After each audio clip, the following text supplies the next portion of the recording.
आध्यात्मिक सेशन, जिसमें तृतीय अध्याय चल रहा है और तृतीय अध्याय में हम नरकों का वर्णन जान रहे हैं।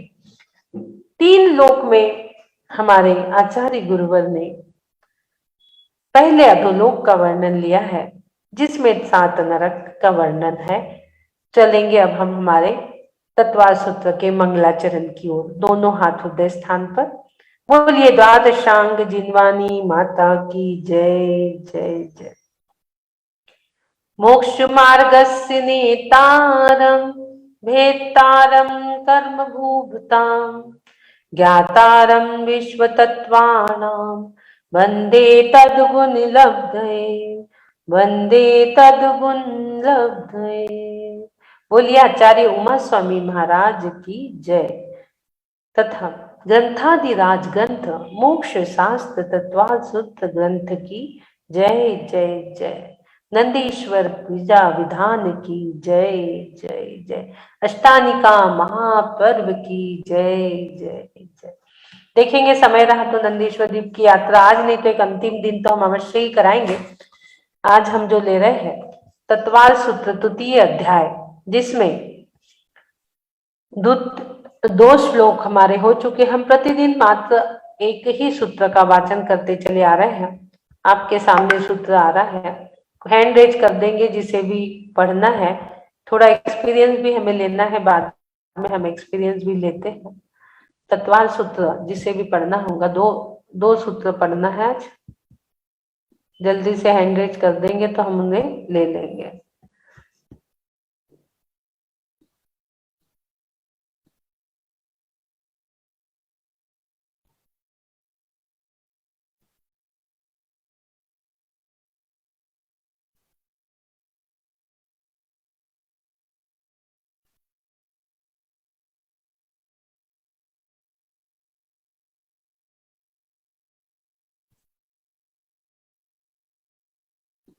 तत्वार सूत्र तृतीय अध्याय।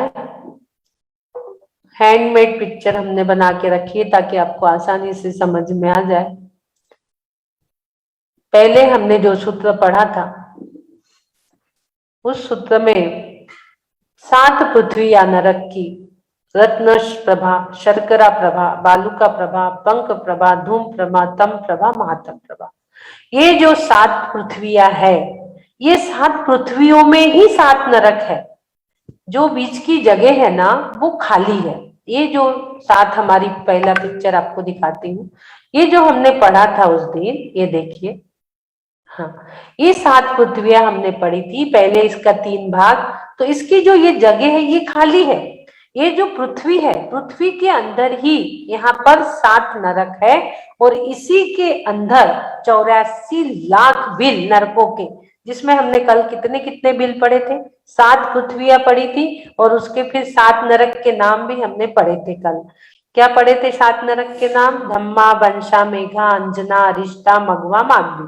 और फिर इसके बिल कितने कितने हैं? ये बिल जो है ना, ये यहाँ पर जिसका आधार है, ये 3 लाइन आपको दिख रही ना, ये 3 आधार, यहीं पे पृथ्वी है, यही नरक है और उसी में बिल है। आकार भी हमने देखे थे कल, त्रिकोणी कोई चौकोनी आकार के। प्रथम नरक में जो बिल है वो 30 लाख बिल है, द्वितीय में 25 लाख है, तृतीय में 15 लाख है, चतुर्थ में 10 लाख है और 5 में 3 लाख है और 6 में 5 कम 1 लाख है और 7 में 5 लाख। ये पता नहीं, ये जो संख्या थी ना, ये जब भी मैं बचपन में ये चीज पढ़ती, बहुत पहले शादी के पहले, तो ये संख्या याद करना रखना बड़ा अच्छा लगता था। ये 84 लाख की संख्या मुझे बहुत बहुत पहले से याद है, ये बहुत बचपन से, बहुत छोटे से, यानी मैं बता भी नहीं सकती।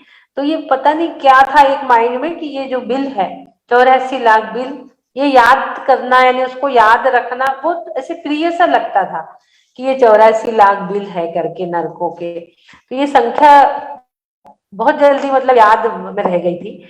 30, 25, 15 इसका टोटल मारेंगे तो ये 84 लाख हो जाते हैं। और इसके ये नाम, ये सारी चीजें कल हमने देखे थे और इसके पेटल्स भी देखे थे हमने पूरे, कितने कितने 13, 11, 9, 7, 5, 3 2 1 पूरे पेटल्स भी हमने कल इसके देखे थे कि कितने कितने पेटल्स है, ये भी कल हमने देखे थे। और इनके जो 20-20 हजार के 3 वात वलय, घर्णोदधि वात वलय, घनवात वलय, तनुवात वलय और सबका आधार आकाश तत्व है। ये सारी चीजें हमने कल देखी थी। ये देखिए इस प्रकार से नरक के 13 पटल के हमने कल देखा था, इसके आकार ऐसे होते हैं। लेश्या का भाग आ जाएगा, उसके पहले आपको सूत्र पढ़ना है। सूत्र पढ़ लेंगे हम। बिलों की विशेषता देखी थी कि ये बिल आपस में जुड़े हुए नहीं रहते। एक बिल का नारकी दूसरे बिल में प्रवेश नहीं कर सकता। बिलों का दरवाजा नहीं होता, अर्थात बिलों से पृथ्वी के ऊपर नहीं जाया जा सकता। बिलों की दीवारें वज्र की बनी हुई है। ये सारी चीजें हमने देखी थी। चलिए सूत्र दोनों भी पढ़ दीजिए। कौन पढ़ रहा है?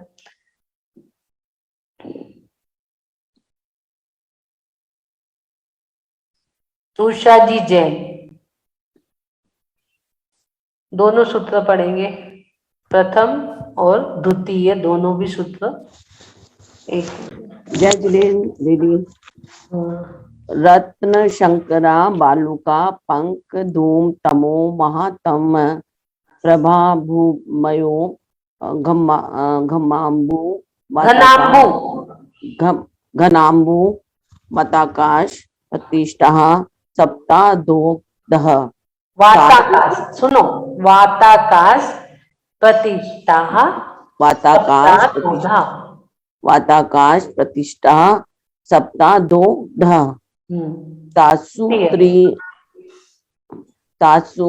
त्रिदश पंच विशंति पंचदश विशन तासु त्रिशत का उच्चारण होगा त्री के ऊपर जो बिंदु है। तासु त्रिशत पंच विशंति पंचदश दश त्रिपंचोनेक नरक शत सहस्त्राणि पंच चेव यथाक्रमम। बहुत सुंदर। आगे आज हम चलेंगे तीसरी सूत्र की ओर।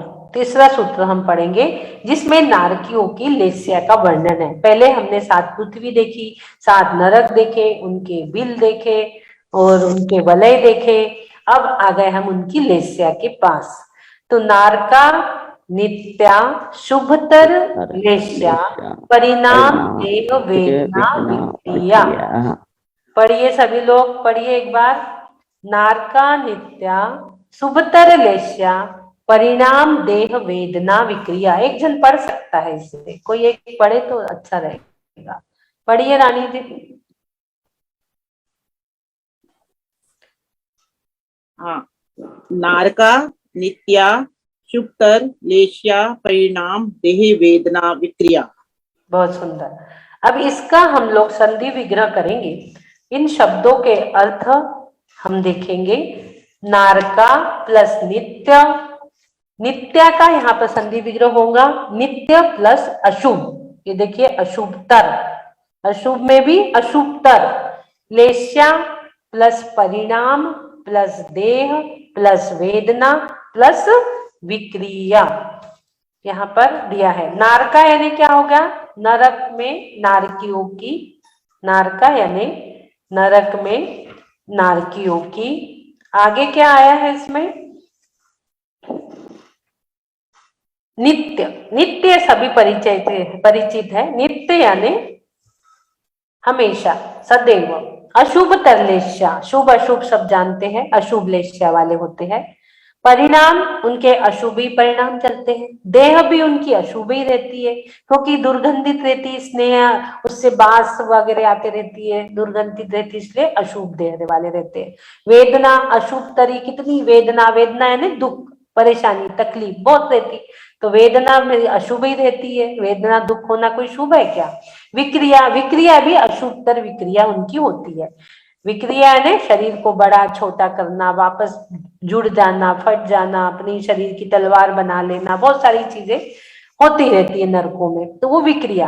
नारकी नरक में हमेशा अशुभ तरलेस्या, अशुभ परिणाम वाला, अशुभ देह वाला, अशुभ वेदना वाला, अशुभ विक्रिया का धारक होता है। सब अशुभ अशुभ और अशुभ ही होता है। नारकी जीव हमेशा अत्यंत अशुभ लेशा वाला, अशुभ परिणाम वाला, अशुभ शरीर, अशुभ वेदना, अशुभ विक्रिया का धारक होता है। परिणाम से यहाँ, परिणाम जो है, परिणाम से यहाँ पुद्गलों का स्पर्श रस गंध रूप और शब्द रूप परिणाम लिया गया है। परिणाम यानी क्या? परिणाम यानी स्पर्श रस गंध रूप और शब्द रूप परिणाम लिया गया है। ये सातों नरकों में उत्तरोत्तर तीव्र दुख के कारण अशुभतर है। उत्तरोत्तर नीचे के लेके ऊपर तक या ऊपर से लेके नीचे तक सब अशुभतर लेशा वाले है। यहाँ पे स्पर्श रस गंध रूप सारे शब्द रूप भी परिणाम, पूरे परिणाम यहाँ पर कैसे है? अशुभतर है। और देह आ गया दूसरा। देह क्या है? नरकों में नारकियों के शरीर अशुभ नाम कर्म के उदय से होने के कारण उत्तरोत्तर अशुभ अशुभ अशुभ ही है। अशुभ अशुभ अशुभ ही है। उसके बाद देह, देह जो है नारकियों के शरीर अशुभ कर्म के उदय से नीचे दो अधिक अधिक बुरे स्पर्श रस गंध वाले हुंडक संस्थान के होने से, हुंडक संस्थान यानी कुबड़ा निकलना, पीछे पीठ में किसी किसी के कुबड़े आदि निकल जाते हैं ना, वो हुंडक संस्थान के होने से अपवित्र, डरावने, देखने में बड़े भयानक, उनकी ऊंचाई पहले नरक में जो ऊंचाई रहती है उनकी, वो भी जो ऊंचाई है 7 धनुष 3 हाथ 6 उंगल, 7 धनुष 3 हाथ 6 उंगल की ऊंचाई उनके पहले नरक में होती है। फिर वो बाद में वो नीचे के जाते जाते डबल डबल डबल डबल होते चल जाती है। ऐसा करते करते 7वें नरक तक पहुंचते पहुंचते 500 धनुष की ऊंचाई नारकियों की हो जाती है। और उसके बाद वेदना। वेदना क्या है? नारकियों के सदा असाता वेदनी कर्म का उदय है। साता होता है और एक असाता होता है, तो इनका हमेशा असाता वेदनी कर्म का उदय है। यहाँ वेदना के बाह्य निमित्त, वेदना के बाह्य निमित्त क्या है? उनको कहाँ से वहां नरक में वेदना आ रही है, कैसे हो रही है वेदना उनके शरीर में? तो शीत और उष्णता की उत्तरोत्तर तीव्रता है। क्या हो रही? शीत और उष्णता बढ़ती बढ़ती जा रही, जिससे उन्हें उत्तरोत्तर तीव्र वेदना होती है। नारकियों में दुख भी उत्तरोत्तर नीचे नीचे तीव्र होता चला गया है। पहले नरक से 7वें नरक तक उत्तरोत्तर ऊंचा ऊंचा यानी तीव्र तीव्र और बढ़ते चला गया है 7वें नरक तक। इसलिए तो कहते कि पंचम काल में 7वें नरक की आयु कोई नहीं बांधता, क्योंकि इतना संवनन ही नहीं है, इतना संवन नहीं है कि 7वें नरक में जा सको, और इतना विचार परिणामों में शुद्धता नहीं है कि तुम मोक्ष की प्राप्ति भी कर सको। तो मात्र 3रे नरक तक ही जाने की फैसिलिटी है पंचम काल में। 7वें नरक में इतने दुख है, इतने दुख है, क्योंकि पहले बार जो बता रहे हैं वो कितना बता रहे हैं कि वो उत्तरोत्तर नीचे नीचे तीव्र होते जाता है। पहले से दूसरे, दूसरे में तीसरे, तीसरे से चौथे, चौथे से 5वें नरक में और ज्यादा दुख दुख दुख है। तो किसकी है? शीत के और उष्ण के दुख है। तो उष्ण के दुख जो है वो कौन से नरक तक है? उष्ण के दुख कौन से नरक तक है? देखिए आपको बताते हैं उष्ण के दुख कौन से नरक तक है। हाँ, अभी लेस्या भी तो अपनी बाकी है, अभी दुख पहले हम बताते कहाँ तक है। ये देखिए हुंडक संस्थान ऐसा रहता है, ये कुबड़े निकले दिख रहे हैं ना आपको, ये नारकी जीव रहते हैं, ये असहनीय पीड़ा को सहते हैं। हुंडक संस्थान वाले कुबड़े निकले रहना, हुंडक संस्थान। वेदना, वेदना अशुभतर कैसे है? हमारे शरीर में 5,68,99,584 रोग है। ये आपको मैं हमेशा बताती हूँ कि हमारे शरीर में ये रोग है, लेकिन वो कैसे है? अभी दबे हैं। जब असाता का उदय आता है तो एक एक रोग हमारे शरीर से बाहर आता है। कोई बाहर से रोग नहीं आते, सब हमारे अंदर ही है। लेकिन नरक में क्या होता है? 5,68,99,584 रोग 7वें नरक के नारकी के हर समय उदय में रहते हैं। पूरे के पूरे रोग उदय में रहते, इतने रोग से पीड़ित जो रहेगा और 500 धनुष की काया वहां नरक में रहती, 7वें नरक में, तो सोचिए वो इंसान कैसे होगा।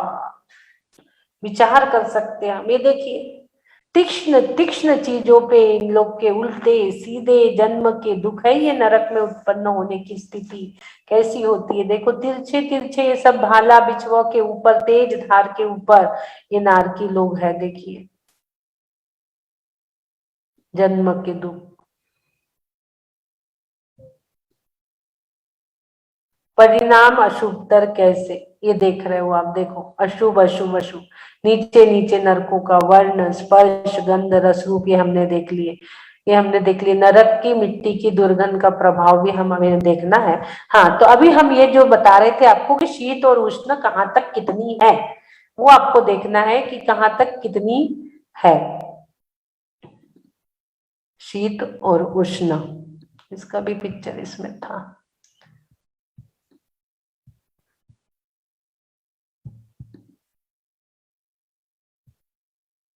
चलिए शायद ये नहीं दिख रहा, इसी से समझा देती हूँ आपको, ये मेरे हैंडमेड पिक्चर से। देखिए अब यहाँ पे उष्ण और शीत कौन से नरक तक है। पहला नरक, दूसरा, तीसरा, चौथा और पांचवे का 75%। इतना यहाँ तक, इतनी उष्णता है, इतनी उष्णता है यहाँ तक, इतनी गर्मी, भयंकर गर्मी यहाँ तक होती है। इसलिए वहां पर वेदना है।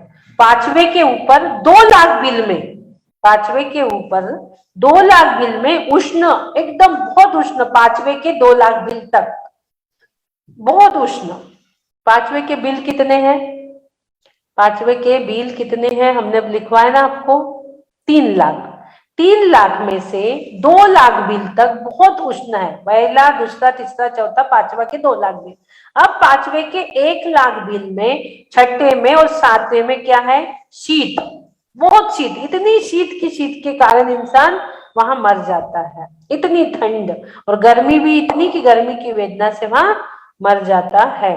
तो इस प्रकार की वेदना शीत की और उष्ण की 5 के 2 लाख बिल तक यानी 5.75 और 25 और 6 और 7 यानी 1 लाख बिल वो, और बाकी छठे के 1 कम 5 लाख और सिर्फ 5 लाख बिल, सिर्फ 5 बिल कहाँ के, सातवें के। तो 2 लाख बिल में क्या हो गया, टोटल मारेंगे आप, 5 कम 1 छठे का और 5 बिल ये 1 लाख बिल हो गए, और 1 लाख बिल पांचवी के। 2 लाख बिल में इतनी शीत शीत शीत रहती है कि वहां पर लोग मर जाते हैं। और भूख प्यास की वेदना तो अकथनीय है नरकों की। वहां खाने को एक दाना नहीं है, पीने को एक बूंद पानी भी नहीं है। प्यास लगती है, वो पानी दिख रहा है, जाता है नरकवासी तो वहां खून की नदी रहती है, खून की नदी, वैतरणी नदी, खून की नदी वहां रहती है। वहां देव लोग अपने लिए अच्छे अच्छे समोसे बोंडे बनते रहते हैं, देव लोगों के लिए। सोचता है मैं जाके खा लूं, तो वहां पर वो खाना भी उनका तलवार बन जाता है और वो एक दूसरे को मारकाट करने लगते हैं। वहां महान दुर्गंधित मिट्टी खाकर रहना पड़ता है। इतनी दुर्गंधित मिट्टी रहती है, वो ही खा के रहना पड़ता है। भूमि का स्पर्श आदि की वेदना तो महादुखदायी है। वहां की भूमि की स्पर्श, यह तो वहां क्षेत्र जनित वेदना है। भूमि का स्पर्श यानी क्या हो गया, क्षेत्र जनित वेदना कहते हैं इसे। वहां का जो क्षेत्र है वहां से भी उनको वेदना मिल रही है। वहां की पारस्परिक वेदना असुर कुमार द्वारा ही की गई है। वहां जितनी भी वेदना असुर कुमार देव एक दूसरे में भिड़ाते रहते हैं। असुर कुमार देव, अपन कहते हैं ना भाई ये नारकी असुर कुमार देव ही है। कोई बार बार लड़ाई झगड़ा करता तो कहने में आता ना भाई ये असुर कुमार देव है, बार बार लड़ाते रहता है। तो वहां की वेदना हो गई। वेदना के बाद और क्या था, विक्रिया। उनकी विक्रिया भी उत्तरोत्तर अशुभ होती जाती है। वे अच्छा करने का विचार करते परंतु होता नहीं है, बुरा। यदि विक्रिया से शुभ बनाना चाहते अपने शरीर को कि अच्छा भगवान का रूप बनाओ या कुछ बनाओ, पर नहीं बनता, वहां अशुभ ही रूप बनता है। विक्रिया यानी क्या, अपने शरीर को चाहे जैसा बनाओ, छोटा मोटा पतला रूप। रावण ने क्या किया था, जब सीता को हरण करने आया था विक्रिया से अपना रूप बदल के आया था ना। तो वहां पे नरक में वो अच्छा रूप बनाना भी चाहे विक्रिया से तो नहीं बनता। वो अशुभ ही बनता है। सामान्य नियम यह है, तिर्यंच और मनुष्य ही नरक में उत्पन्न होते हैं, देव और नारकी नरकों में उत्पन्न नहीं होते। ध्यान रखना, तिर्यंच और मनुष्य ही नरकों में उत्पन्न होते हैं। नीलो नल, हाँ, कितने भी उष्ण गर्म ये हमने देख लिए। अब नरकों में नारकी जीवों की कौन सी लेस्या होती है, ये हमने देख लिए। विक्रिया का भी कि अधिक अधिक खोटी खोटी है, करना तो शुभ विक्रिया चाहते किंतु खोटे कर्मों का उदय करते हैं। दूसरे को दुख रूप अशुभी होते हैं। छठे नरक तक अनेक प्रकार की विक्रिया है, जो वहां के नारकी अपने ही शरीर को नाना प्रकार के हथियार जानवर रूप कर लेते हैं, किंतु सातवें में केवल एक गाय जैसा, एक जानवर जैसी विक्रिया कर सकते हैं। छठवें में तो वो नाना प्रकार के पशु, तलवार, शस्त्र अस्त्र बना सकते हैं अपनी विक्रिया रिद्धि से। सातवें में मात्र एक गाय जैसा ही आकार वो बना सकते हैं और कुछ नहीं बना सकते सातवें में। तो और अब इसकी हमारा जो विशेष था लेस्या, कि नरकों में नारकी जीवों की कौन सी लेस्याएं होती है, विशेष तौर से हमें ये देखना है। ये देखिए, यहाँ मैंने साइड में लिखा है, आप भी देख सकते हो, इधर देखो ये लिखा है मैंने साइड में। हैंडमेड पिक्चर से बहुत अच्छा समझ में आ जाता है। नारकों में नारकी जीवों की कृष्ण, नील, कापोट, ये 3 अशुभ लेस्या। 6 लेस्या है, पीत, पद्म, शुक्ल 3 शुभ है और कृष्ण, नील, कापोत अशुभ। 6 लेस्या है ना, हमने पहले पढ़ा है एक दिन आपको। तो कृष्ण, नील, कापोत अशुभ लेस्या, तो ये अशुभ लेस्या ही रहेंगी। लेकिन कौन से नरक में कौन सी लेस्या है? पहले, दूसरे व तीसरे नरक के कुछ हिस्सों तक कापोत लेस्या है। ये देखिए, पहली, दूसरी और तीसरी नरक में कापोत लेस्या, पहले और दूसरे में तो कापोत लेस्या है, पहली और दूसरी पृथ्वी में कापोत लेस्या है। तीसरे नरक जो है मेघा नरक जो है, बालू का प्रभाव, पृथ्वी में कापोत लेस्या कुछ भाग में है, कुछ ऊपर के भाग में है कापोत लेस्या, यानी 2.5 मान लो, दो नरक और कापोत लेस्या का कुछ भाग, 2.5 मान लो कापोत लेस्या। और फिर तीसरे नरक के कुछ भाग से नील लेस्या प्रारंभ हो जाती है। तीसरे नरक, चौथे व 5वें नरक के कुछ हिस्से तक तीसरे से शुरू हो गई, चौथे में और 5वें में कृष्ण लेस्या, नील लेस्या 5वें तक, तीसरे का आधा, चौथे का पूरा, 5वें का आधा, यानी कुछ हिस्सा नील लेस्या। लेकिन 5वें का कुछ हिस्सा फिर कृष्ण लेस्या, फिर अशुभ अशुभ होते जा रहे। 5वें का कुछ हिस्सा कृष्ण लेस्या, 6वें का पूरा कृष्ण लेस्या, 6वें का पूरा कृष्ण लेस्या, और 7वें नरक में नारकियों की पूरे ही कृष्ण लेस्या होती है। तो 5वें, 6ठे और 7वें नरक में कृष्ण लेस्या, 5वें का कुछ भाग नील लेस्या वाला है, कुछ कृष्ण लेस्या वाला है, 6ठे 7वें का पूरा नारकियों का कृष्ण लेस्या वाले है। समझ गए आप लोग को? 3 अशुभ लेस्या, कापोत, नील और कृष्ण, और वो नीचे नीचे और परम कृष्ण, 7वें की तो परम कृष्ण बोलेंगे तो भी चलेगा, 7वें में परम कृष्ण लेस्या है, यानी ज्यादा से ज्यादा अशुभ, उसको परम कृष्ण लेस्या। अब नारकी जीवों का आहार पानी किस प्रकार का होता है? रत्न प्रभा पृथ्वी के नारकी जीव कड़वी और तीखी मिट्टी का आहार करते हैं। इनका आहार क्या है? वहां कड़वी, इतनी दुर्गंधित और कड़वी मिट्टी रहती है, जो कड़वी तुम्बी रहती है ना, वो तीखी मिट्टी का आहार वो करते है वहां पर। उसके नीचे की पृथ्वी जो है, वो नारकी जीव सड़ा हुआ, अशुभ एवं दुर्गंध युक्त आहार करते। अत्यंत तीक्ष्ण, खारा व गर्म वैतरणी नदी का जल वो पीते हैं, जो कड़ू कड़ू कड़ू रहता है, जो कड़वी तुम्बी के समान, उससे भी ज्यादा कड़ू। ऐसे वहां के आहार होते हैं। नरकों में कितने प्रकार के दुख होते हैं मालूम है? नरकों में 4 प्रकार के दुख होते हैं। क्षेत्र जनित दुख, शारीरिक दुख, मानसिक दुख और असुरकृत दुख, या असुर कुमार जो देते हैं, असुरकृत दुख। इस प्रकार के नरकों में दुख है। नरकों में नारकी जीवों को प्यास कितनी लगती है? नरकों में नारकी जीवों को इतनी प्यास लगती है कि वो समुद्र का, पूरे समस्त समुद्रों का जल भी पी ले तो भी प्यास ना मिटे, परंतु पीने के लिए एक बूंद भी पानी नहीं है। तिल तिल करे, जो 6 डाला में बहुत अच्छा दिया है।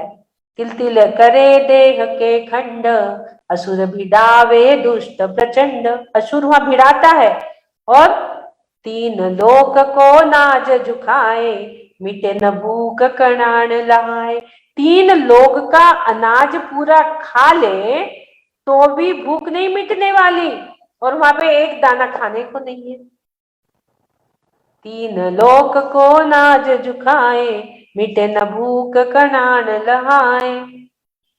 और सिंधु नीर ते प्यास न जाए, तो पन एक न बूंद लहाए। पूरे सिंधु नीर का पानी भी पी ले तो भी प्यास ना जाए, इतनी तो वहां प्यास लगती है। फिर भी हम लोग भयभीत नहीं है नरकों के दुखों से, जहां एक बूंद दाना खाने को नहीं, पानी पीने को नहीं, एक बूंद पानी नहीं, फिर भी हम लोग भयभीत नहीं हो रहे नरकों के दुखों से। ये बड़ी विडंबना है, और हमारी आत्मा को हम नरोपनी गोद में पटक देते हैं दुख भोगने के लिए। धम्मा आदि पृथ्वियों में जो आहार है उसकी गंध से 1 कोस भीतर स्थित जीव मर सकते हैं। इसका भी यहाँ पर एक दिया था, एक दिखाती हूँ आपको, कितने कोस तक कितने जीव मरते हैं, एक उसका भी दिया था।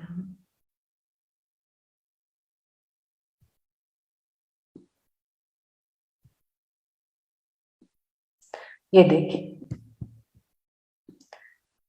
नरक दूरी जहां तक के जीव मर जाते हैं। पहले नरक में 1 कोस तक के जीव मरते हैं, द्वितीय में 1.5 कोस तक के, सिर्फ उसकी दुर्गंध से इतनी दुर्गंधित रहती है वहां की मिट्टी।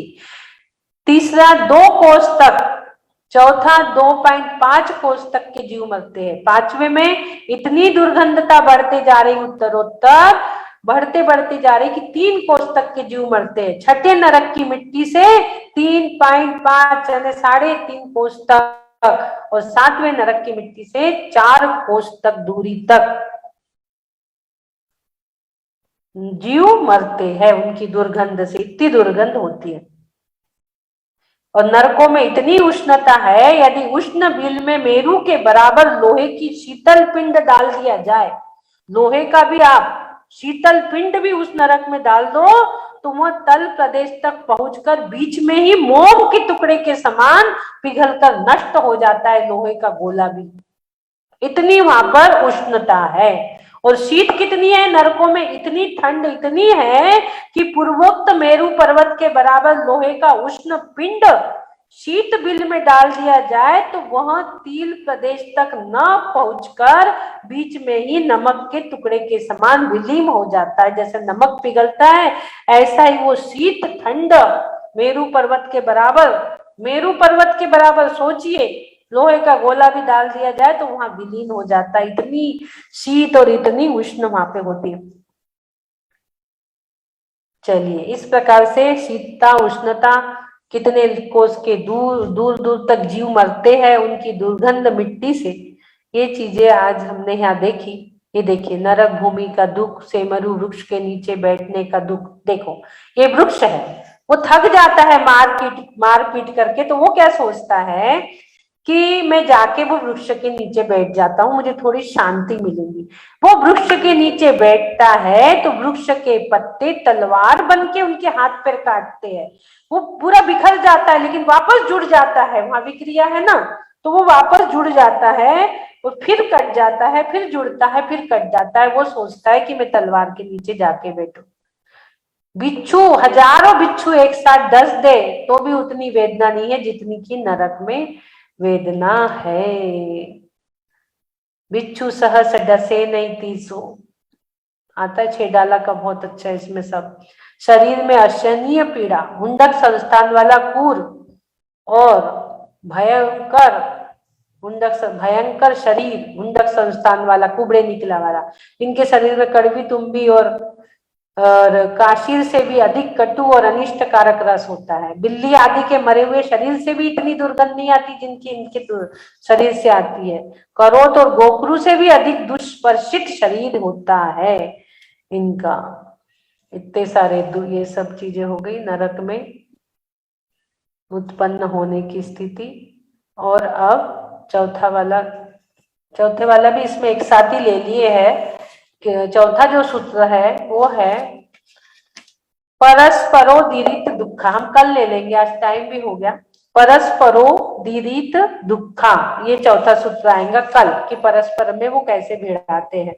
महाराज जी ने एक साथ ही ले लिया इसमें। चलिए स्टॉप करेंगे हम। आप आज हमने नरकों के दुखों को यहाँ पर समझा कि नरकों में कितनी वेदना है। वेदना से भयभीत कराकर धर्म में रुचि लाने के लिए आचार्य महाराज ने पहले यहाँ अधोलोक का वर्णन किया है नारकियों का, ताकि आप दुख से डरो और सुख की प्राप्ति के लिए धर्म में रुचि करो। धर्म में रुचि बढ़ेगी तो नरक की आयु नहीं बनेगी, इतने दुख नहीं सहना पड़ेगा, दुर्गंधित मट्टी नहीं खाना पड़ेगा, उल्टे नहीं लटकना पड़ेगा, तलवार भाले बीच में नहीं बनना पड़ेगा, खून की नदियों से प्यास नहीं बुझाना पड़ेगा। तो ये सारे वहां पे कढ़ाई में तलते हैं, गरम गरम तेल उबालते, उसमें जीवों को डालते। तो इतना भयभीत और भयानक नरक के दुख से बचना है तो धर्म से लगना ही पड़ेगा, धर्म में रुचि लाना ही पड़ेगा। बिना धर्म में रुचि के आपको नरक में अरुचि नहीं बनेगी। नहीं तो आप कहोगे क्या करना है, बात का किसने देखा है, अभी का देखो, बाद में क्या पता जीव कहाँ जा रहा मर के और क्या होता है ना। ऐसे ही सोचते हैं कई लोग इसी प्रकार से सोचते हैं कि हमें बात का क्या करना है। कल हम पढ़ेंगे परस्परोदीरित दुखा। कल हम चौथा सूत्र परस्पर में कैसे नारकी एक दूसरे को भिड़ाते हैं कल पढ़ लेंगे, आज टाइम हो गया। बोलिए मंदिर भी जाना है, आज तो अष्टानी का है। बोलिए देवादिदेव आदिनाथ भगवान की जय जय जय। सभी लोग धर्म में रुचि बनाए रखे, नरकों के दुखों से भयभीत हो, इसी विचारधारा के साथ अपनी वाणी को विराम देती हूँ। बोलिए द्वादशांग जिनवानी माता की जय जय जय। जावानी के ज्ञान से सूझे लोकालोक, सो वाणी मस्तक नमो सदा देत हूँ डोक। हे जिनवानी भारती तोह जपू दिन रे, जो तेरो शरणा गए सो पावे सुख चैन। देव भजो अरिहंत को गुरु सेवा निर्गन, दया धर्म पालो सदा यही मोक्ष का पन, यही मोक्ष का पन। बोलिए द्वादशांग जिनवानी माता की जय। पतिक्रमण। हे अरिहंत प्रभु, मुझसे मन वचन काया द्वारा, क्रोध मान माया लोभ द्वारा एकेंद्र सच्चे देवगुरु शास्त्र की अभिनय हुई हो और श्रद्धान हुआ हो, मुझे क्षमा करे प्रभु, मुझे क्षमा करे। तथा एकेंद्री से लेके पंचेंद्री तक किसी भी जीव की विराधना हुई हो, उनके शरीर में मेरे वजह से आदि व्याधि पहुंची हो, मेरे वजह से घात हुआ हो, दिल दुखा हो, मुझे क्षमा करे प्रभु, मुझे क्षमा करे। मैं क्षमा मांगता हूँ प्रभु, मैं क्षमा मांगता हूँ। नश्याति मिच्छामि दुक्कडम, नश्याति मिच्छामि दुक्कडम, नश्याति। हे प्रभु, प्रमाद इत्यादि विभावों द्वारा अतिक्रम अतिचार अनाचार आदि के व्रतों में दोष लगे हो, मुझे क्षमा करे प्रभु, मुझे क्षमा करे। हे प्रभु, आज का नया दिवस नए अनुष्ठान के साथ आपने हमको दिया, इसलिए हम आपके कोटि कोटि आभार व्यक्त करते हैं, कोटि कोटि वंदन, कोटि कोटि नमन करते हैं। तथा हे प्रभु, हम भावना बांधते हैं जब भी हम देह विसर्जन करें, समाधि संलेखना पूर्वक करें और लेट के नहीं बैठ के जाए, लेट के नहीं बैठ के जाए, घर से नहीं मंदिर से जाए, घर से नहीं मंदिर से जाए, शरीर को संयम रूपी मंदिर बनाकर संलेखना रूपी कलश धारण करके ही जाए। इसी भावों के साथ सभी लोग बोलेंगे, मैं स्वस्थ हूँ, मैं स्वस्थ हूँ, मैं स्वस्थ हो रहा हूँ, मैं स्वस्थ हो रहा हूँ, मैं स्वस्थ हो चुका हूँ। स्वस्थोऽहं सुरक्षितोऽहं ॐ नमः आरोग्योऽहं परम स्वास्थ्य स्वरूपोऽहं परम स्वास्थ्य स्वरूपोऽहं ॐ नमः सिद्धेभ्यः ॐ सुखम ॐ शांति ॐ सुखम ॐ शांति। सबको जय जिने सबसे क्षमा उत्तम क्षमा बोलिए आदिनाथ भगवान की जय जय जय। क्या बोल रही है अर्चना जी, कुछ बोलना है? वीडियो भी बंद है। चलिए हम एंड करेंगे, आज अष्टमी का पर्व है, बहुत सारी पूजाएं रहती है। सेशन को अभी 8 दिन एंड करते हैं।